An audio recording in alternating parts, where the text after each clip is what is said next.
You ask Tiger to solve. This deals with linear equations with one unknown. The final result is x equals -10. Let's solve it step by step. Simplify the expression. Expand the parentheses. Simplify the arithmetic. Group all constants on the right side of the equation. Add 60 to both sides.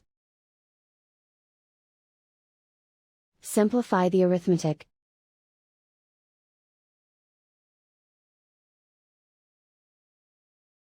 Isolate the x. Divide both sides by 6. Simplify the fraction. Find the greatest common factor of the numerator and denominator. Factor out and cancel the greatest common factor.